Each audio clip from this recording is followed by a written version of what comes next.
Bismillahirrahmanirrahim. Assalamualaikum warahmatullahi wabarakatuh. Kembali lagi teman-teman semuanya di kelas matematika kelas 7. Untuk pertemuan kali ini, Bu Rina akan menyampaikan tentang pembahasan soal penilaian tengah semester 1 untuk mata pelajaran matematika kelas 7 yang sudah teman-teman lakukan di pekan kemarin. Bagaimana menurut kalian soalnya gampang atau gampang banget?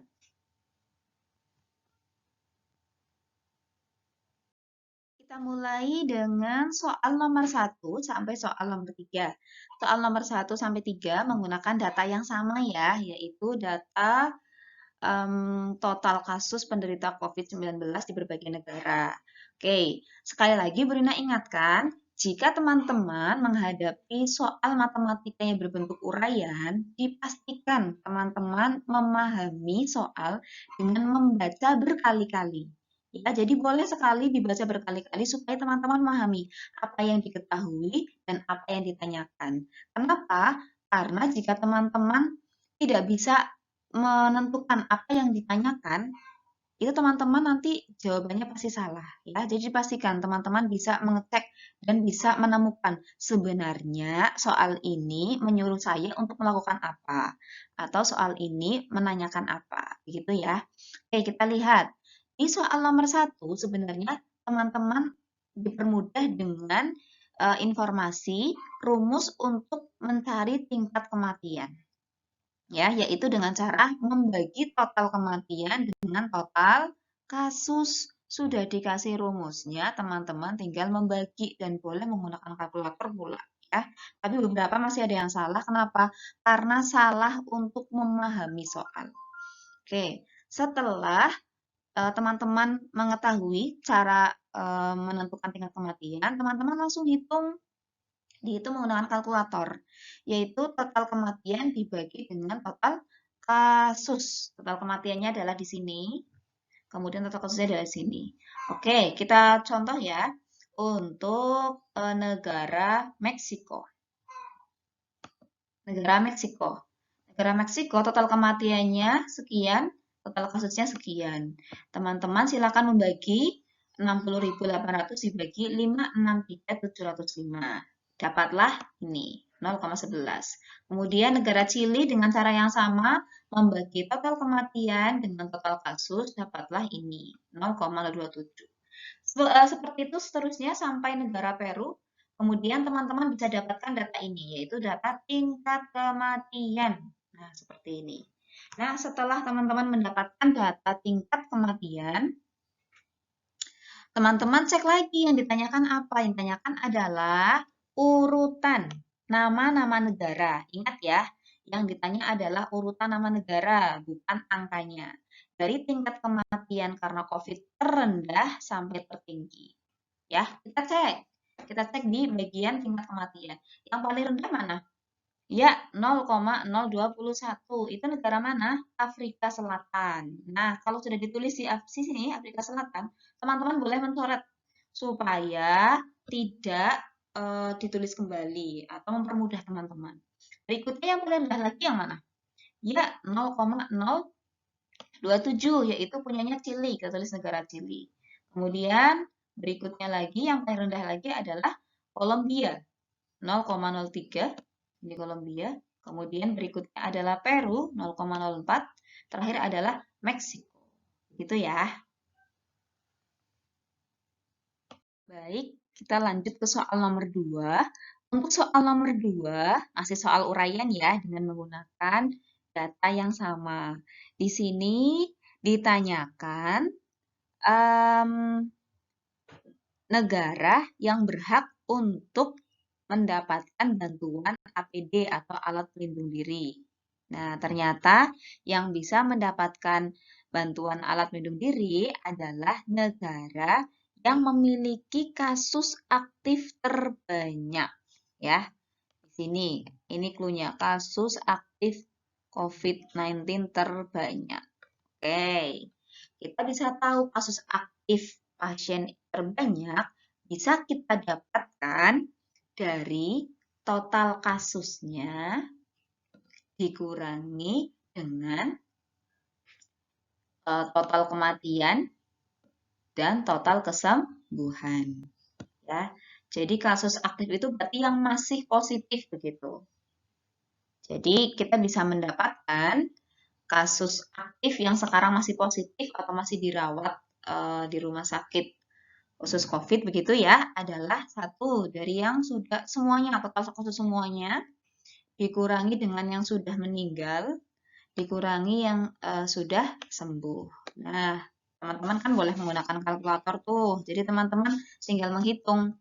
Contohnya untuk negara Meksiko, total kasusnya sekian dikurangi dengan total kematiannya, dikurangi dengan total kesembuhannya. Didapatlah data 113.781. Oke, begitu seterusnya teman-teman bisa mendapatkan jumlah kasus aktif dari berbagai negara, dari mulai Meksiko sampai Peru. Teman-teman dapatkan angka ini. Ya, kemudian apakah sudah menjawab pertanyaan? Tentu belum. Yang ditanya adalah dua negara yang memiliki kasus aktif pasien COVID terbanyak dan bisa mendapatkan bantuan alat pelindung diri. Kita lihat di antara Meksiko, Chili, Kolombia, Afrika Selatan, dan Peru, manakah yang paling besar angkanya? Ya, yaitu adalah satu Meksiko. Oh, mohon maaf, bukan Meksiko ya, salah ya. Yaitu Kolombia dan Peru. Nah, kita lihat di sini. Ini adalah angka kasus aktif yang paling besar. Ini sama aja seperti teman-teman membandingkan dua bilangan bulat ya. Oke, setelah teman-teman dapatkan, yang ditanya itu adalah negaranya ya, bukan angkanya. Mana negara yang kasusnya paling banyak, yaitu Kolombia dan Peru. Baik teman-teman, kita lanjut ke soal nomor 3. Untuk soal nomor 3, teman-teman diminta untuk menentukan negara mana yang bisa menangani kasus COVID paling baik. Nah, tentunya ini berdasarkan dari syarat-syarat atau indikator yang ditentukan oleh WHO ya. Nah, kita bisa mencermati soal. Di soal ini disampaikan bahwa sudah diberitahu ya bahwa tingkat kesembuhan itu bisa didapat dihitung dengan menggunakan rumus total kesembuhan dibagi dengan total kasus. Nah, ini adalah petunjuknya, clue-nya. Nah, dari petunjuk ini teman-teman diminta untuk menuliskan negara manakah yang paling baik dalam menangani kasus COVID, yaitu dari tingkat kesembuhannya. Baik, kita lihat datanya. Untuk menuliskan atau menentukan tingkat kesembuhan, sesuai dengan rumus ya, itu didapatkan dari total kesembuhan dibagi dengan total kasus. Oke, kita cek ya. Negara Kolombia, contohnya. Kita ambil negara Kolombia. Negara Kolombia total kesembuhannya sekian, dibagi dengan total kasus sekian. Teman-teman boleh menggunakan kalkulator, yaitu 0,69. Kemudian negara Peru. Negara Peru, kita cek di sini total kesembuhannya sekian. Ini titik ya harusnya ya. 423.301 dibagi 600.438 didapatkan angka 0,70. Baik, Rina kasih tips ya untuk bisa membandingkan desimal supaya lebih mudah. Pastikan teman-teman menuliskan jumlah angka di belakang koma itu sama.